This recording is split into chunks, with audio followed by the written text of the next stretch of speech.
calendar says 2025, so fourth year in now. Seems like a long time ago you had that introductory press conference. And as in the weeds in the moment as you are, like the way you envisioned the USC experience going, and then all the changes around college football kind of funneling into the way the USC experience has gone, how different has the reality been so far versus sort of what the bigger picture vision was? It's a good question. It's definitely, I knew that it was going to be a big undertaking. I mean, you could just look at it and tell there was a lot of work that was going to have to go into this. So I don't think any of that's really been surprising. And I knew to build up into becoming a perennial championship contender, to being able to play at that level all the time, like I knew in my heart, like that's going to take some time. What you probably couldn't have completely predicted is all the other things that changed along with it.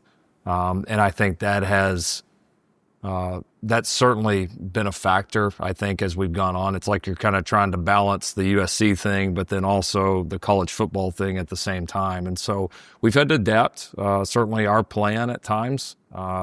We really came in with the goal in the beginning to get some momentum early. We went really heavy in the portal, as everybody knows. We're able to be, I think, pretty successful with that early on and get some belief and some momentum. And then we've just tried to build and capitalize on that in a lot of different ways. We're kind of now in a period where we're starting to transition more into really being what we want to be long term, which is a high school developmental program.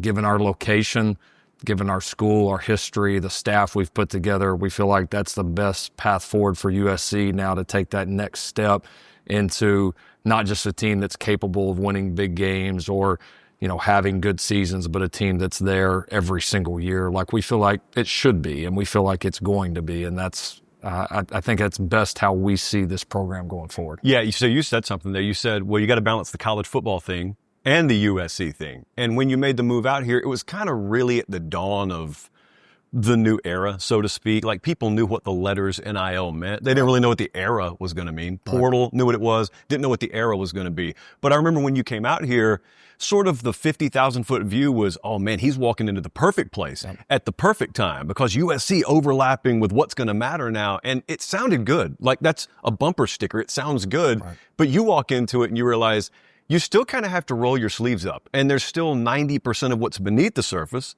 that the public doesn't see. And so, I mean, how much beyond just the X's and O's and filling out a roster from a mentalities perspective, how big of an undertaking was that? It was big. It was even maybe more than what I would have realized when you combine all that together. And I think, because your initial mindset is, all right, we got to go build a staff. We got to go build a roster. We knew there were some facility things here that we wanted to really adapt to and that we felt like needed to happen, which obviously we've got, one of the best facilities in college football that's 12 months away right now from us moving in. So like those were the things on the surface that you knew that I think were kind of the low-hanging fruit. They were going to take a lot of work, but that's pretty obvious.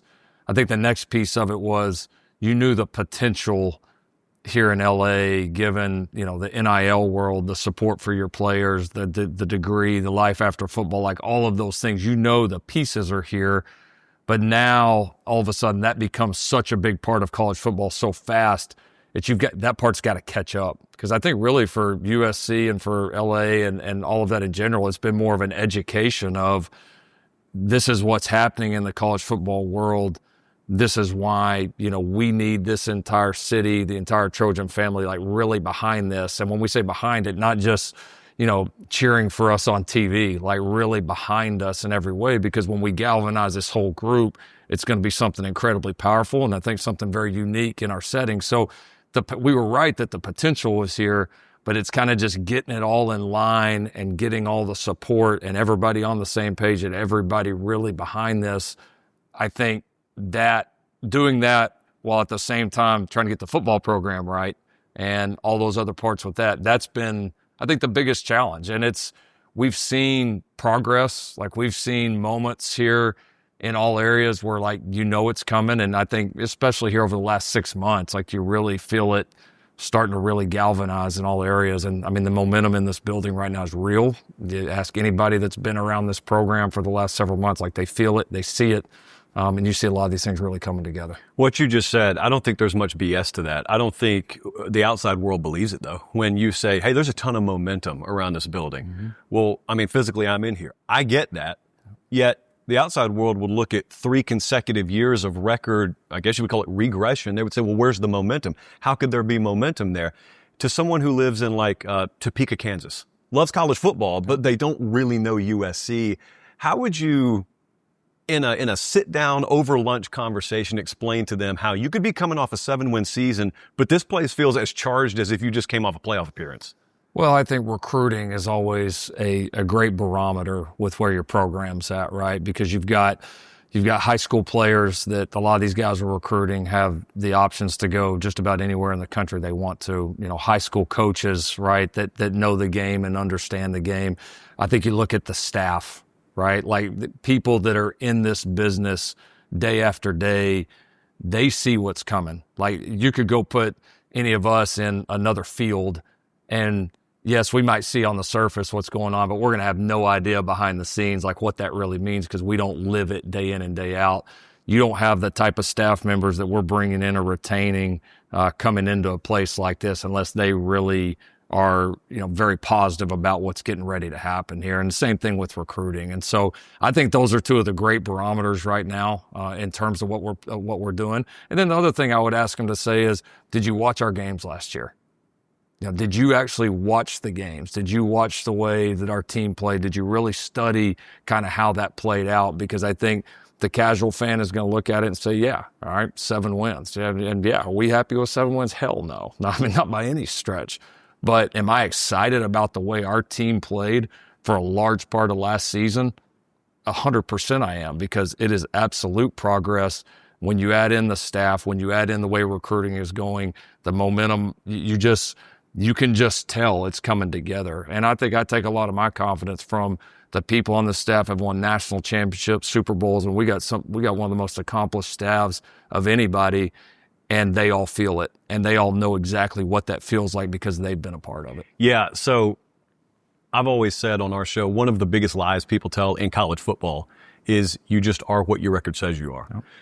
When they determine what bowl you go to at the end of the year, when they determine standings, that's fair. That's how you should decide that. But if you're trying to gauge the status of a program in college, not the NFL, I've always thought that there were several sub-layers that probably provide as much, if not more context than 7 wins. You could have gotten blown out 7 times or 5 times last year. I feel a lot different than 1-possession games. Correct. But so record aside, when you evaluated status of program at the end of the year, and when you looked at the landscape of where we are, where we want to be, I'd imagine you felt like you're a lot closer to getting to where that standard was than what your typical 7-5 would lead you to believe. I think that's fair because you're right. College football, it is tough to assess. You look in the NFL, nobody questions, who's going to the playoffs. Like it is what it is. College football, I think the first thing you look at is how different the scheduling is, right? How different non-conference schedules are, and then how different, the conference scheduling, especially now with the Big Ten and the SEC having really separated themselves. That doesn't mean there's not other good programs and other good conferences, but these 2 are very clearly on a different planet right now. And so, yeah, you have to take all those things into account. And when I watch the way that our team played and competed throughout the year, to be in position really to win every single game that we played, yeah, you certainly don't dismiss or hide away from the fact that, yes, we should have won more than 7 games. There is not one person in this place that is happy with 7 wins and never will be. But at the same time, you also see a ton of growth from the year before into the way we played, the mentality we played with, especially the way we played defensively. And you just see the stage starting to set as all these other things are improving around that. When you talked about the SEC and the Big Ten and everyone else, it's kind of interesting because there's some people who are traditionalists, college football fans, who really don't love acknowledging that that's reality. But at the same time, I don't like acknowledging traffic's bad today. But if traffic's bad, it's bad. If there's big separation between the Big 2 and everyone else, then there is separation. But not that you have a lot of time to think in the manner of the question I'm about to ask, but where your personal preferences fall in the time you've been in college football, the time you've watched college football. Do you prefer sort of the way it was, where you got relative balance across the country versus the way it is? Do you even care because you got a job to do? Like when you take 2 seconds as a fan and look at the whole thing, how do you feel about the way it's sort of evolved? Yeah, if I wasn't a coach in this business, I would probably rather see it more spread out. There's a part of me that's still a traditionalist in kind of the regional conferences and the matchups and the rivalries that created. But the flip side of it is like, that's not the world anymore. Yeah. And that doesn't mean that what we're doing right now still doesn't have some great advantages. I mean, again, you go look at the schedule that we played last year and the matchups that happened. I mean, you're playing, LSU, you're playing Penn State, you're playing Notre Dame, you're playing Michigan. I mean, you're going right down the line. I mean, some incredible matchups. So there's some new things happening that are great. And I think we've all got to embrace it because that's what college football is. And there's a ton of positives with it. Around this time last year, probably a little over a year ago, you guys had arrived at the end of your previous season, and man, you really just laid your soul out and said, we're going to overhaul everything here. And philosophically, we are changing ourselves as a program. And I'm sitting in Nashville just as a bystander, and I'm listening to it, and I'm saying, I think he means every word he says.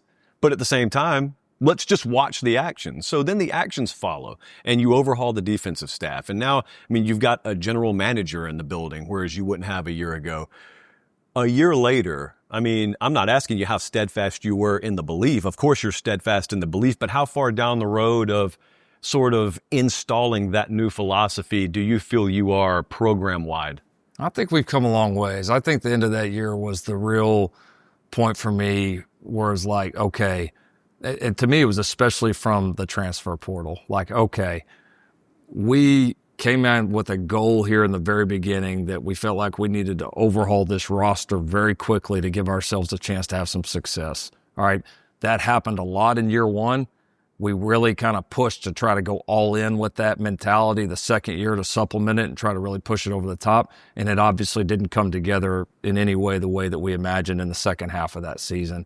And it was kind of that point. And again, yes, the wins and losses, but more the way that we played. And we did not play very well at the end of that second season of like, okay, this is really time to get back to the developmental side of recruiting. All right, really, like this is a time to kind of make that transition from the way we started here to the way of what we really want to be. And then obviously we knew there were some staff changes that we were in the middle of making at that point and knew that it was going to be very important to not only go hire, the best defensive staff we possibly can, but then also equip those guys with the way that we run practice, the way we develop players, the way we recruit. All of that to make sure and equip these great coaches with players that can go get it done on the field. And you felt a tangible difference from that. And then certainly felt kind of the same way this year with the overhaul in the personnel and off the field staff. And obviously that's, made a huge difference in our program. And it's been the right people at the right time. And I think has all but continued the momentum. When you're in your seat and you're ultimately the one that has to make the big picture decisions, it's got to be so different than a fan watching at home. A fan watches at home, and if you give up 35 in week 4, the defense wasn't good enough that day. But at the same time, you don't just hit the dump button, say, oh, we'll get it fixed for week 5. Misalignment, lack of hustle, okay, we can correct those Monday in the meeting room, but there's some other stuff you probably know. I got to bite the bullet. I got to wait till December to make wholesale changes here. How frustrating is that? Because the fans just going to yell the same thing week 7, 8, 9, 10, 11, 12. And before they know it, they've stacked those weeks on top of each other. And all of a sudden you're an idiot because you don't see what I see. Yeah. How frustrating is it to just know for the time being, I've got to try and plug 13 holes in the dam and I've got 10 fingers and I'm going to get soaked for a little while, but I'll address it whenever I can address it. Well, I think it takes confidence and belief in the vision and what you came here to do in the first place. Like the reality is whoever took this job at SC a couple of years ago, you're going to have to be willing to go through some of that to get it to where it's going to go. It's not just going to be this like smooth storybook road to the top where there's no adversity or no rough moments. Like that's not part of it. And that's why when we get there, like it's going to feel that much better because you're going to have to go through that. And I think whoever took this was going to have to be willing to wear some of that. And fortunately, I'm very convicted on what we're doing. That doesn't mean that that there's not adjustments we don't have to make in the middle of it, or that we've done everything perfect. I'm not saying that, but in the overall vision of what we're doing, I'm very convicted that this is the right place, that we're the right people, that we're taking the right steps, and I just know that it's going to happen. And so when you feel that way, to me, you're not as tempted to overreact, right? You're not as tempted to jump to conclusions because there's a bigger picture in mind of what you're doing. And so, I just think the belief in the place and belief in what we're doing helps push me past any of that. But so what you just said, like your personal mentality on that, I guarantee you that's where the detachment would be from an outside observer. Mm-hmm. They would look and say, since he hasn't had immediate like rocket ship success, that must mean, oh man, he feels like his plan didn't work out, or he feels like a little bit lost in trying to figure things out. And then you switch over to the other fist, and this is you talking right now. You just used conviction. You used that word like 4 times. Mm-hmm. And everyone in the building says the exact same things out of their mouth, which means everyone's aligned in the building. But that's the difference in just thinking it's going to go smooth. Correct. And he'll take off year 1 versus walking in and realizing it can be great, but there's probably an arduous process between here and making it great. Well, I think that's why rebuilds are so difficult, right? Is like anybody could take on the rebuild and every single thing falls into place perfectly and there's no adversity and it just climbs up. Then like anybody could do that, right? There's a reason why these things are called rebuild in the first place, right? And you've got to be willing to go through some of that. The other part of it is, as much as you try to learn about a job before you take a job, like nobody knows what these things are really like till you get there and you really look under the hood, and you really start to see, okay, what's good here? What's got to improve? How do we put a plan in place to get that done? And you have to do it with short-term focus because you want to win those moments and you want that team that you're coaching at that point to be the best it can and have the best chance to win as many games as possible. But there's also got to be a long-term focus too of, all right, what are we right now? What would we like to be in a handful of years as we do continue to build? And so you're kind of constantly balancing those two things. But I just, this one's unique because these blue bloods aren't down very often. Right. And they typically, history shows that when they're down, they typically come back with a vengeance. And this one is that is starting to happen here. The toughest part about rebuilding at a place like USC is always going to have great standards attached with it, no matter what's happened. Like it's great expectations are always going to be there because it's USC, right? It's USC football. And so for somebody and a group of people to be able to manage that on their way up, I think is really, really important. And that's where I think the experience on this staff really lends itself, not just to coaching a team or coaching at a university, but coaching here in this moment. Because you got guys that understand that and aren't going to get rocked one way or another, make the necessary adjustments, keep accentuating the things we're doing well, own the things that we've got to fix or the areas we got to correct, and keep climbing. In retrospect, knowing what you know now, and learning the lessons from the way you initially went about doing it, going heavy on the portal. Guy comes to you and wants advice from you. He's taken over a major program, very similar to what you took over with USC. And he's got a rebuild on his hands, very similar to what you had when you took over at USC. Would you tell him, just suck it up, start rebuilding right now, lean more on high school, don't even try to jumpstart with the portal? Or would you tell him, hey, try it the way I tried it. Maybe it'll actually work out for you. What kind of advice would you give? Well, there's a lot of other things that you would have to be able to be aware of before you maybe gave somebody advice. Different jobs in different places are certainly unique. I mean, I certainly have year one. If we could have done much better year one, I don't know. I mean, we came within a quarter and maybe a pulled hamstring from going to the playoff, which, that team really came together and did a phenomenal job. Was that a playoff team in my mind? I've been around a few of them and competed against some of them. Like, I don't know. So I think the first year was tremendous year. I mean, we had a great year, won a Heisman Trophy. I mean, it was a phenomenal year. I probably, if I had it to do over again, being completely honest, I probably right after that first year would have shifted quicker into a little bit less portal and started trending a little bit faster after that. Because I feel like we got what we wanted the first year. Yeah. We shocked the system. We created belief. There was an excitement. I remember seeing some of there were some shots of like some of the games the year before the Coliseum, and wasn't many people in there, and then some shots of the games like just 12 months later, and that place is packed, and it looks like I remember watching it years ago on TV. So that was a complete success. I think I would have transitioned it quicker. When you, in your own mind, think USC football, I'll tell you what I think. Like, when I'm growing up, that's around the time of Leinart, Bush. That's mid-2000s. I'm thinking Coliseum Saturday night. I'm thinking sold out. I'm thinking one of the most feared, programs in the sport. That's when you snap your fingers and you ask me, what does USC mean to you? Well, coming up in the era I did, that's what it means. Before you took the job, so you have no involvement here. When someone said, hey, man, USC football, what is it in your mind? What would your answer have been? Very, very similar to what you just said. I'd never been on campus at SC. I'd never been in the Coliseum, but I watched it from afar.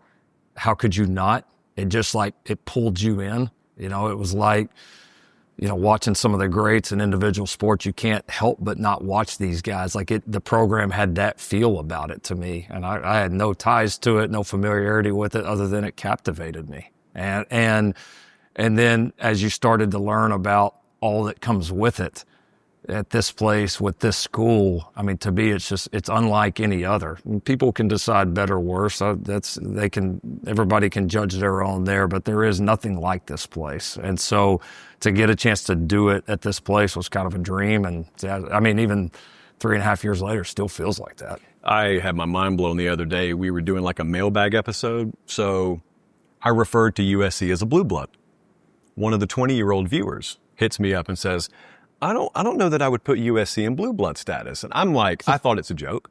And so I start going back and forth. Had nothing better to do on a Thursday night. I start going back and forth. And then you run the numbers in your head and you subtract like 14 years back to when this person became a cognizant child able to watch TV. And sure enough, there is no real national championship. There's no stretch of elite run in their lifetime. And it almost took someone grabbing me by the shoulders and shaking me to realize it can happen that quick. Like, the perception of a brand can go north or south that quick. And so I say that to say this. You're in the weeds day to day, but also you could have a voice in your head that thinks futuristically. They could be making documentaries 20 years from now. They could be narrating. You could be involved in narrating a doc 20 years from now about what returned a once elite prestigious brand in the minds of people like us to that same status in the mind of another generation. And I know that doesn't have anything to do with how you're going to coach in week one, but the overarching value of your job, the impact you could have, how awesome is that to know, man, I got that responsibility, but also I've got that potential. I could actually be part of that. Oh, no question. I mean, I think the chance to be a part of that was a big part of the lure to come here. You just realized it was a unique program in a unique setting in a really unique time. You could look throughout 100-year history and you're not going to catch USC like it was very often. That's kind of why they call you a blue blood, right? You asked the question earlier about, how would you articulate progress to people on the outside that maybe aren't right there for the day-to-day or maybe, haven't watched all of our games or whatever it is. You made a great point there. People are going to base it on what they've seen in their lifetimes, right? Especially young people.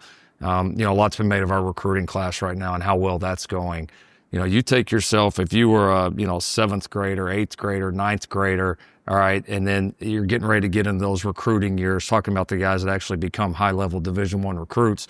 Well, maybe you've watched USC football coming up, and you don't maybe see a whole lot that quite inspires you, right? Or that gives you the feel that, yeah, that place can be what it once was.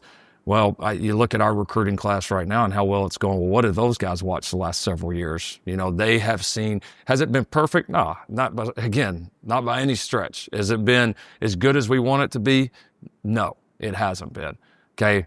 But they have seen belief. They have seen moments. They have walked into that Coliseum packed. They have seen Heisman trophies won. They have seen, all right, hope, right? And they have seen, and I think what is happening now in recruiting, no matter who you hire as staff members, no matter what type of facility you build, anything like that, if there wasn't that belief among those players right now, if they hadn't seen something the last few years, this class would not look the way it looks right now, period. Without naming names, there have been a lot of different programs and headlines for different reasons recently. And everyone's had their own philosophy about how to recruit the last few years. Some of them have tried to adhere to, we are selling our program and there is a monetary value attached to your scholarship, but like we want you here if you're buying into the program. Other places have been, we're basically going to buy recruiting classes.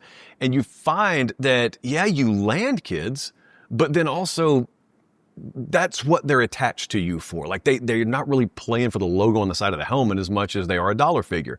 They got the right to do that. But how important is it? Because you're articulating the former instead of the latter. You're articulating selling the program, selling vision, and then, yeah, we got resources here and we're going to attach that and we're going to give you a lot of added reason to come here. But how important is it when you sit down face to face with kids to make sure their baseline motivation for being here is the same baseline motivation that I've got, that the staff's got, and that guys had 20 years ago? Yeah, I think it's particularly important at this place because, again, you're trying to bring everybody together to bring back one of the most historical programs of all time, all right, which is going to take everybody on the same page to help push it that way.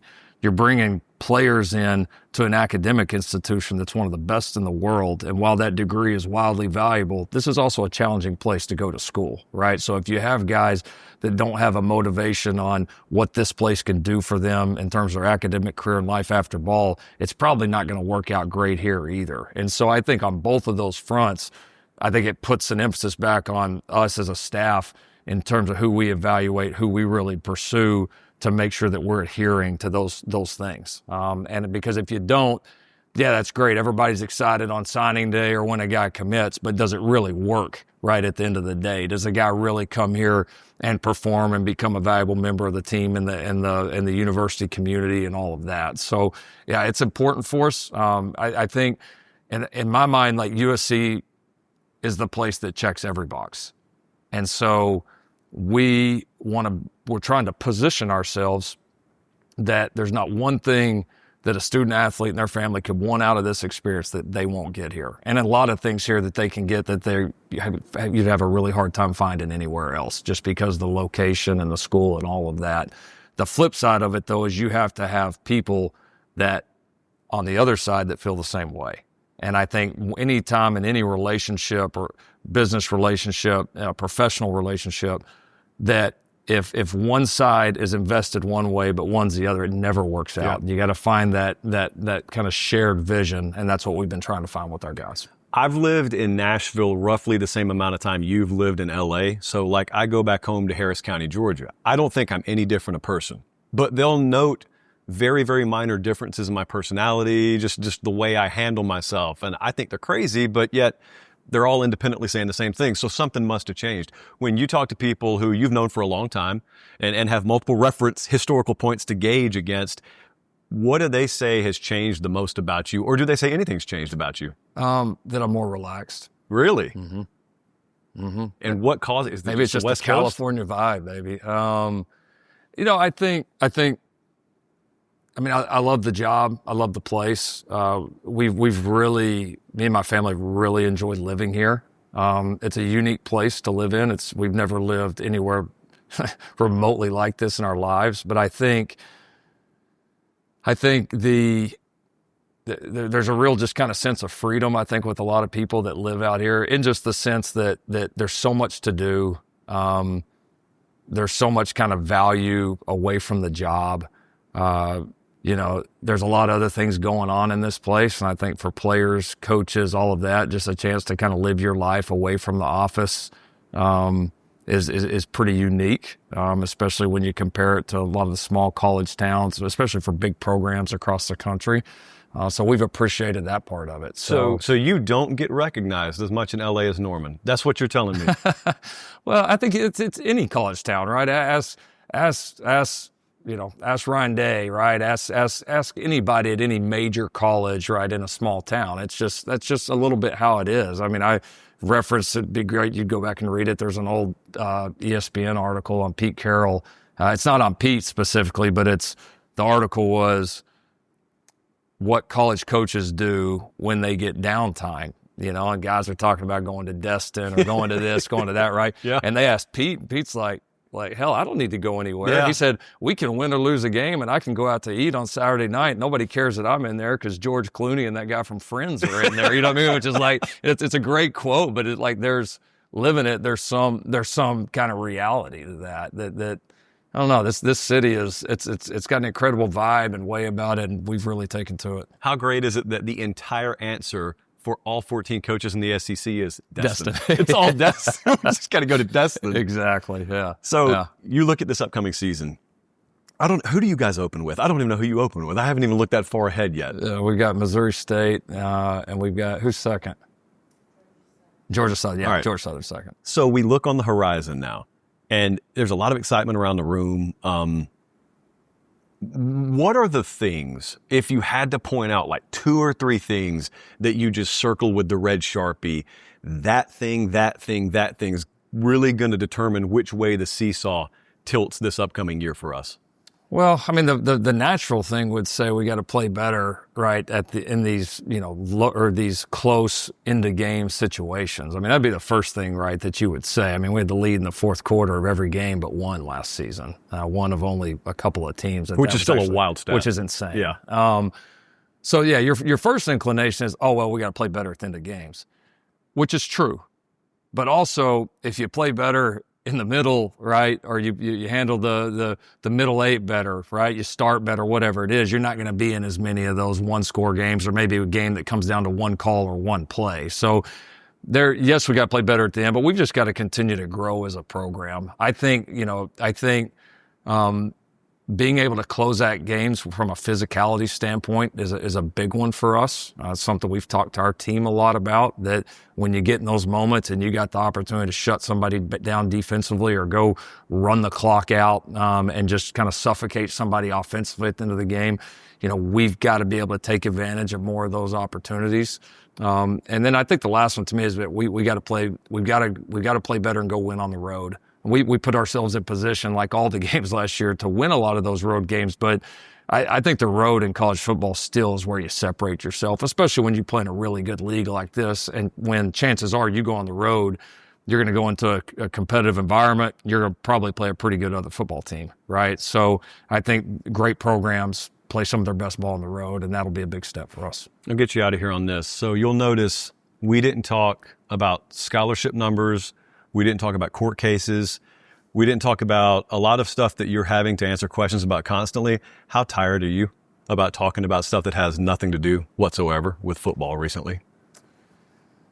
I try not to get tired of it because it's the job, right? And some of those things, even maybe if it's not happening to us, it does affect the sport, right? There are aftershocks. And so you're trying to learn and adapt and continue to put this program in the best position that we possibly can. I'm honestly kind of energized by all of it and all that's going on here. I know some things on the outside are rocky, but again, to me, we're in a period of transition, both at USC and in college football, and kind of like some of the questions before, you got to be ready to navigate through some of that to get to the desired outcome. And that's just part of what college football is going through right now. So I think, those of us that care about the game in a way that a lot of us do, let's focus on the positives because there's still a ton. We still have the greatest game on the planet.